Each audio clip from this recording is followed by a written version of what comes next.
মহারাজ, আমাদের কৃষ্ণনগর কোন শিল্পের জন্য বিখ্যাত? কেন, মৃৎশিল্প। আমাদের কৃষ্ণনগর তো মৃৎশিল্পের জন্য পৃথিবী বিখ্যাত। তাতে কি হলো? মহারাজ, হাতে যেটুকু সময় আছে সেই সময়টুকু যদি ঠিকঠাক ব্যবহার করি, আমরা আমরা দরিদ্র চাষিদের পাশে দাঁড়াতে পারবো মহারাজ। আমরা মাটির প্রদীপ বানাবো এবং বাইরের রাজ্যে রপ্তানি করব। আমাদের বানানো মাটির প্রদীপ লোকের কাছে সমাদৃত। সবাই কৃষ্ণনগরের মাটির প্রদীপ নেবার জন্য বসে থাকে মহারাজ। এতে করে ঘরে ঘরে মাটির প্রদীপ কুটির শিল্প হিসেবে আবার ছড়িয়ে পড়বে। বুঝতে পেরেছি। খুব খুব ভালো প্রস্তাব, তাহলে লেগে পড়ো। আমি কাজ শুরু করে দিয়েছি মহারাজ, আমার ঘর থেকে। তো ভেবে কুল কিনারা খুঁজে পাচ্ছি না।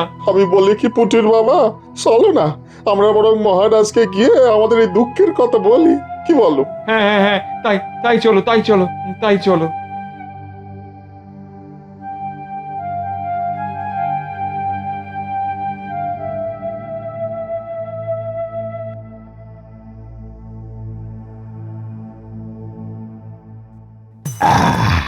তা সবার কি খবর বলো?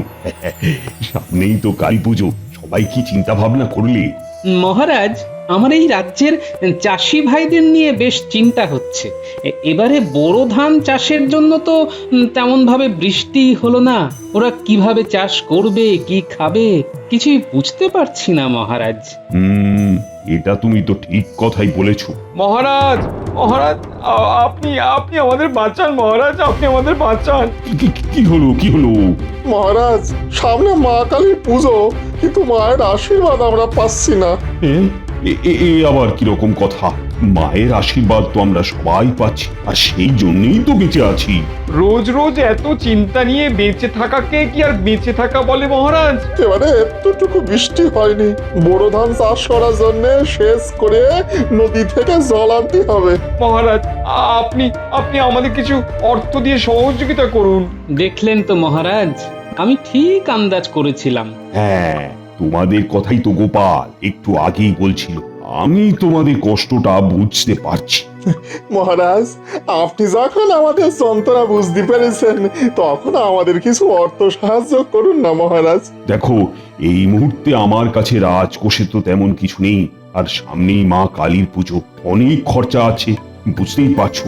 মহারাজ, মহারাজ, আপনি আপনি আমাদেরকে এরকম ভাবে খালি হাতে ফিরিয়ে দেবেন না। হ্যাঁ মহারাজ, ওরা অনেক আশা নিয়ে এসেছিল। আপনি আপনি এভাবে ফিরিয়ে দেবেন না মহারাজ। দেখো, এই মাসে তো তেমন প্রজাদের খাজনা এসে পৌঁছয়নি। আমিও তাই কিভাবে তোমাদের সহযোগিতা করব সেটাই বুঝতে পারছি না। মহারাজ, আমরা তো এই সমস্যার ব্যাপারে নবাব বাহাদুরকে বলতে পারি। না না, তাতে আরো হিতে বিপরীত হতে পারে। নবাব বাহাদুর সব সময় সুযোগের সদ্ব্যবহার করবেন বলে ওঁত পেতে থাকেন। গোপাল এটা একদম ঠিক কথা বলেছে। আমাদের রাজ্যের অভ্যন্তরের সমস্যার কথা নবাবকে জানালে নবাব হয়তো আগ্রাসী হয়ে উঠবেন। তারপরে বুধ বৃহস্পতি সব এক করে দেবেন, তখন আমাদের আরো বেশি ভোগান্তি হবে। আচ্ছা আচ্ছা আচ্ছা আচ্ছা, শোনো, যা করার আমাদেরকেই করতে হবে। আমি তোমাদের একদিন ভাবনা চিন্তা করার সময় দিলাম। তোমরা সবাই বাড়ি গিয়ে ঠান্ডা মাথায় ভাবো। কালকে রাজসভায় সবাই এসে আমাকে জানাও যে কে কি ভাবনা চিন্তা করেছো। তারপরে সেই অনুযায়ী সিদ্ধান্ত নেওয়া যাবে। যথাজ্ঞা মহারাজ। ঠিক আছে, ঠিক আছে, সবাই এখন এসো। আর পণ্ডিত, বলুন মহারাজ। তুমি আমার সাথে একটু পটোর কাছে চলো। আমাদের রাজবাড়ির কালী পুজোর প্রতিমা তৈরির কথা বলা আছে যে। চলুন মহারাজ, আর সাথে গোপালকেও নিন, ওর আবার জহুরির চোখ। হ্যাঁ গোপাল, তুমিও চলো। প্রতিমার রং সাজসজ্জা ঠিক হচ্ছে কিনা তুমি তো জানাবে। ঠিক আছে মহারাজ, চলুন দেখে আসি। আর কেউ যাবে নাকি? মন্ত্রী মশাই তো মুখ ঘুরিয়ে বসে রইলেন, যাবার ইচ্ছে নেই, আমরাই যাই।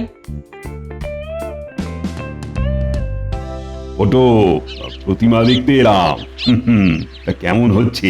মানে ঠিক সময় হয়ে যাবে তো? হয়ে যাবে মহারাজ, একদম চিন্তা করবেন না। মায়ের মুখটা কেমন হয়েছে সেটা বলুন। খুব মিষ্টি হয়েছে, সত্যি দেখে ভক্তিভাব জাগছে।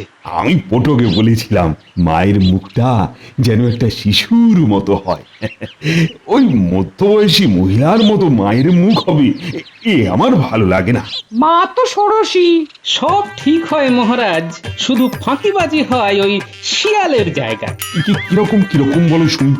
দেখবেন মহারাজ, এমন অযত্নে শিয়ালগুলো বানানো হয় যেন মনে হয় খেতে পারেনি, কিংবা লিখে দিতে হবে এটা শিয়াল। গতবারে দেখেননি ওই শিয়ালটাকে শিয়াল মনে হয়েছিল? একটা মাটির ঢেলা, শুধু মুখের দিকে চেরা আছে আর ওখানে রক্তের দাগ, ব্যাস শিয়াল হয়ে গেল। এই বলেছ গোপাল। ছোট ভাই, ওই গতবার শিয়ালের জায়গায় সত্যি একটা মাটির ঢেলা ছিল। এবার কিন্তু ঠিক করে বানিয়ে। চিন্তা করবেন না মহারাজ, ঠিকভাবে শিয়ালটাও বানাবো। হ্যাঁ, ঠিক আছে ঠিক আছে। হ্যাঁ, তাহলে সময় মতো প্রতিমা তৈরি হয়ে যাবে তো। এবার আমরা যাই।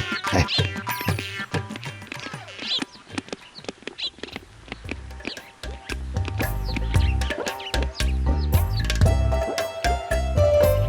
কি গোপাল, আরে কি চিন্তা করছো? মহারাজ, সবসময় চাষিদের কথাগুলো কানে বড় বাজছে মহারাজ। আমারও কষ্ট হচ্ছে, কিন্তু বুঝলে গোপাল, রাজকোষের অবস্থা তো খুব খারাপ। আচ্ছা গোপাল, কি করে এই অবস্থা থেকে চাষিদের উদ্ধার করা যায় একটু ভাবুন। আজ সারা রাত ভাবো, কালকে রাজসভায় সবার সঙ্গে এটা নিয়ে আলোচনা করব। একটা কিছু উপায় ঠিক বেরিয়ে আসবে। ঠিক আছে মহারাজ, দেখি যেমন করেই হোক চাষিদের এই অবস্থা থেকে বাঁচাতেই হবে।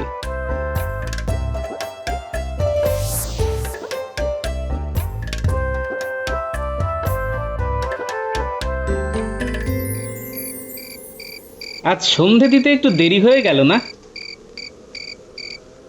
এই দেখো প্রদীপটা নিভে যাচ্ছে।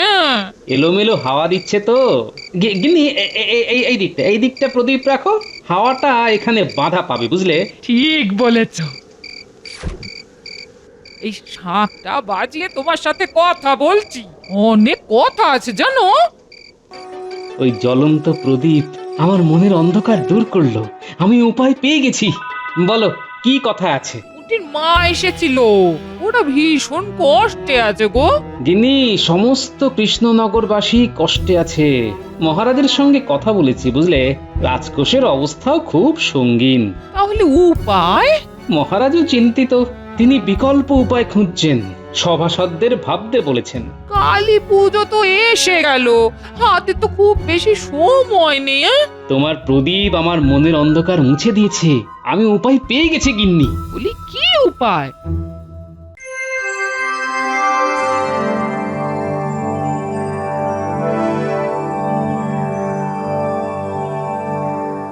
মহারাজ, আমাদের কৃষ্ণনগর কোন শিল্পের জন্য বিখ্যাত? কেন, মৃৎশিল্প। আমাদের কৃষ্ণনগর তো মৃৎশিল্পের জন্য পৃথিবী বিখ্যাত। তাতে কি হলো?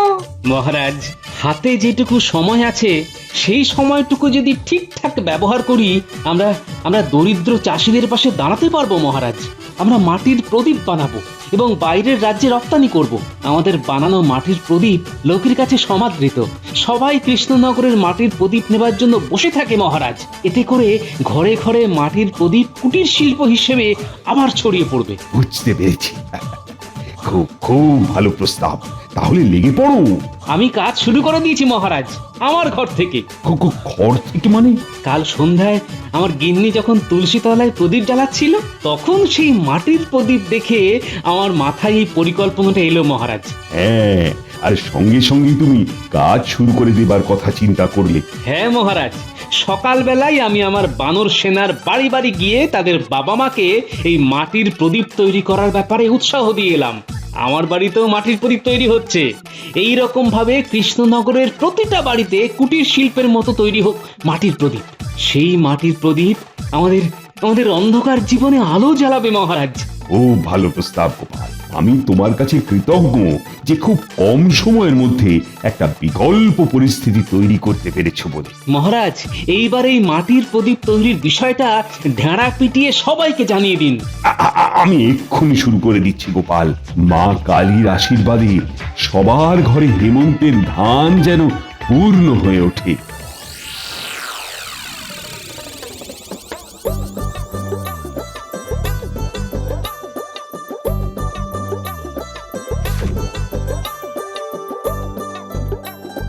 গোপাল দাদা এই নাও মাটি।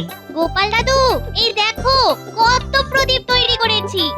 আরো তৈরি করতে হবে, চড়া রোদ আছে, তাড়াতাড়ি শুকিয়ে যাবে। কেমন হচ্ছে? তুমি খুশি তো? আমি খুশি হব সেই দিন যেদিন আমার রাজ্যের চাষি বন্ধুরা বোরো ধানের বীজ পুঁতে চাষ করতে পারবে। আমরা সফল হব। তাই যেন হয়। বলো বলো গোপাল, কি খবর? খবর খুব ভালো মহারাজ, প্রদীপ তৈরি চলছে। প্রত্যেকটা মানুষের যে উৎসাহ, তাতে আমার ভীষণ ভালো লাগছে মহারাজ। আমিও খবর পেয়েছি গোপাল, আমার মন্ত্রী তো গায়ে হাওয়া লাগিয়ে ঘুরছে। মন্ত্রী মশাই গিন্নিমাকে নিয়ে শ্বশুর বাড়ি গেছে। ভাইফোঁটায় গিন্নিমার ভাইদের ওই ফোঁটা দেবেন, তারপরে আসবে। জানি জানি, আমাকে বলেছে, কি আর করা যাবে, দিয়ে দিলাম সম্মতি। তা গোপাল, এবার আমাদের কি করণীয়? এবার প্রদীপগুলো বিক্রির ব্যবস্থা করতে হবে। যা বিক্রি হবে তাই দিয়ে বোরো ধানের বীজ দেওয়া হবে। আর এই পুরো বিষয়টা গোপাল তুমি দেখবে। যথা আজ্ঞা মহারাজ। গোপাল দাদু, খুব ভালো বিক্রি হয়েছে। হবেই তো, কৃষ্ণনগরের মাটির প্রদীপ দেশ বিদেশে বিখ্যাত। দাদু, আজকে তো ভূত চতুর্দশী, 14 বাতি জ্বালাতে হয়। সকালে 14 শাক খেতে হয়। হ্যাঁ, যত অশুভ আত্মা, ভূত প্রেত সব আলোতে বিদায় নেয়। এটা তো আলোর উৎসব দীপাবলি। আর 14 শাক খেলে কি হয় জানিস কি? না, জানি না তো। খেতে হয় জানি। এই সময় শরীরে নানান রকম জীবাণুর আবির্ভাব হয়। ওই 14 শাকে সব জীবাণু প্রতিরোধক আছে, বুঝলি? তার মানে কত বড় উৎসব ভাব, শরীরের অন্ধকার মুছিয়ে দেয়। দেখুন মহারাজ, হাজার হাজার প্রদীপ কিভাবে কৃষ্ণনগরের প্রত্যেকটা বাড়িতে বাড়িতে জ্বলছে। সব প্রদীপ আমাদের এখানে তৈরি। তা বিক্রি কেমন হয়েছে গোপাল? মনে হয় তো খুব ভালো। যেই উদ্দেশ্যে এই মাটির প্রদীপ তৈরি করে বিক্রি করা, সেই উদ্দেশ্য পূরণ হবে মহারাজ। কাল পুজো, পুষ্পাঞ্জলির পরে মহাভোগ বিতরণ হবে। রাজ্যের প্রতিটা মানুষ সেই মহাভোগ গ্রহণ করবে। আরে এই পুটি নেপলা, আরে তোরা ফুলঝুরি জ্বালা, তোদের জন্য যে বাজি এনেছি। শুধু আলোর বাজি, শব্দবাজি একদম নয়। আমরা শব্দবাজি পছন্দ করি না বিজ্ঞানী দাদু। আমরা শুধু ফুলঝুরি, রং মশাল আর চরকি এই সব ফাটাই। আমরা আলোর বাজি না খুব পছন্দ করি। সবাই জ্বালা জ্বালা, তোদের চোখ দিয়েই তো আমরা এখন দীপাবলির আনন্দ দেখব।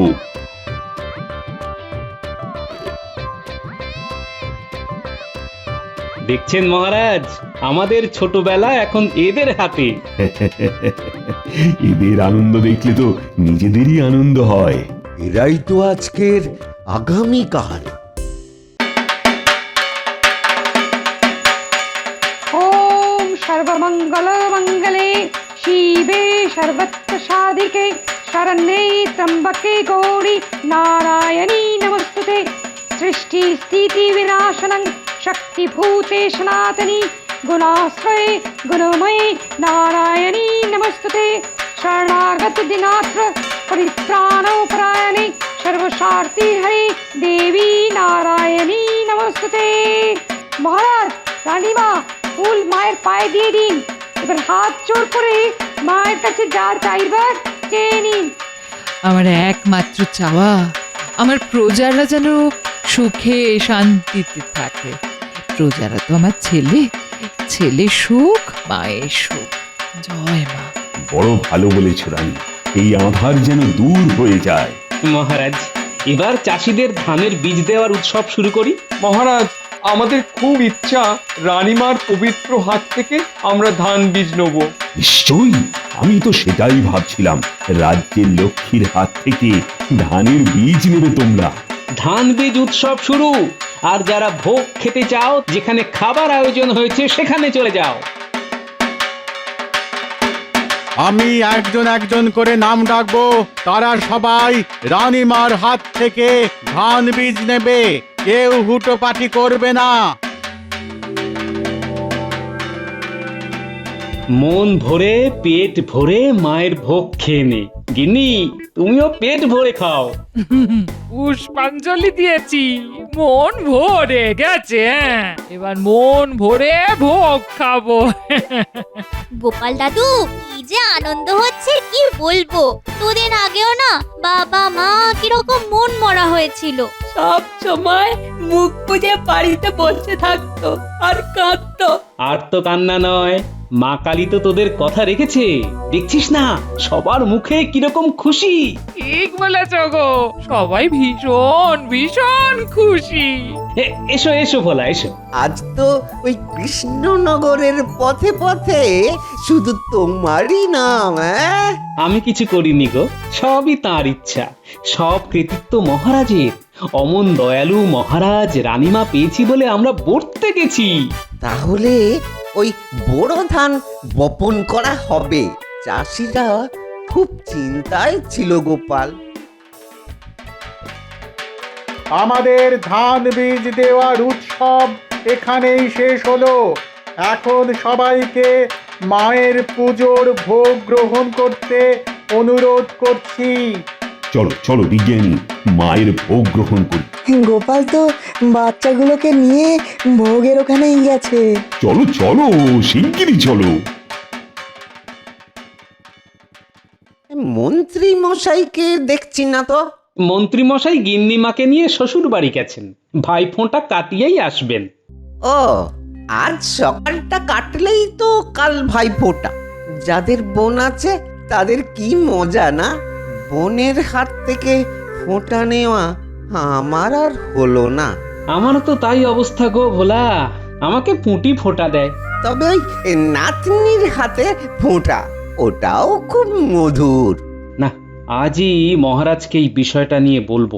ওই তো মহারাজ রানীমা সবাই এদিকেই আসছেন। কি গো গোপাল, তুমি আগে আগে এখানে চলে এলে কেন? এই বাচ্চাগুলোকে তাড়াতাড়ি করে বসিয়ে দিলাম, অনেক রাত হলো তো। মহারাজ, আজ কেটে গেলেই কাল আবার একটা উৎসব। হ্যাঁ, ভাতৃদ্বিতীয়া, ভাই ফোঁটা। মহারাজ, একটা নিবেদন আছে আপনার কাছে। বলে ফেলো গোপাল। আজ আমি কল্পতরু, তুমি যা চাইবে তাই পাবে। মহারাজ, আজ তো ভোগ গ্রহণ, সব নিরামিষ। খিচুড়ি, পায়েস, পরমান্ন, মিষ্টি, চাটনি। পুজোর প্রসাদ তো নিরামিষই হবে গোপাল। তা তো জানি মহারাজ, কিন্তু রাজ্যের মানুষ এই খুশিটাকে আরেকটু লম্বা করতে চাইছে।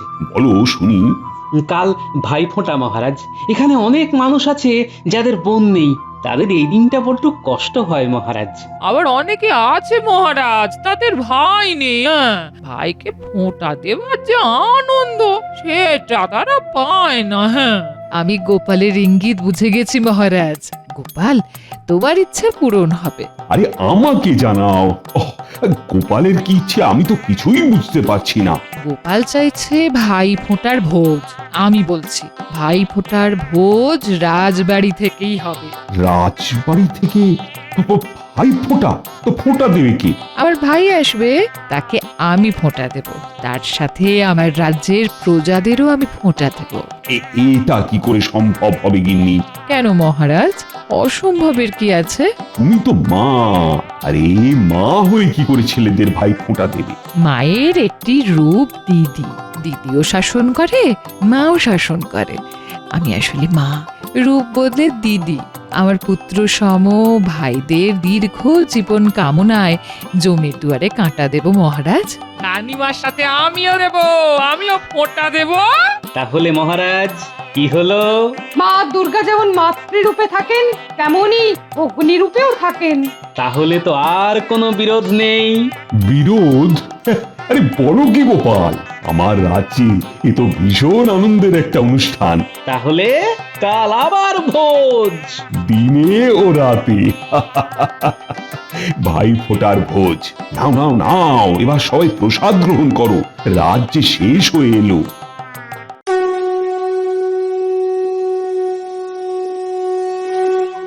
তোরা সব ঠিক করে বস, আমি তোদের একে একে 4 জনকেই ফোঁটা দেব। আমি ঠিক করে সোজা হয়ে বসেছি, দে আমাকে ফোঁটা দে, আমার খুব খিদে পেয়েছে। দে রে পুটি দে, তাড়াতাড়ি ফোঁটা দে। দিচ্ছি মহারাজ। আচ্ছা পেটুগ্রাম তো তুই। এই নে। মন্ত্রটা জানিস তো? জানি জানি, ভাইয়ের কপালে দিলাম ফোঁটা, জমদুয়ারে পড়লো কাটা, যমুনা দেয় জমকে ফোঁটা, আমি দিই আমার ভাইকে ফোঁটা। ভাইয়ের কপালে দিলাম ফোঁটা, জমদুয়ারে পড়লো কাঁটা, যমুনা দেয় জমকে ফোঁটা, আমি দিই আমার ভাইকে ফোঁটা। রানীমা, কাঁদছো কেন গোপাল, কি হয়েছে? আমার আমার মা ছিল না রানীমা। রানীমা, আপনি আপনি আমার মায়ের অভাব পূরণ করেছেন রানীমা।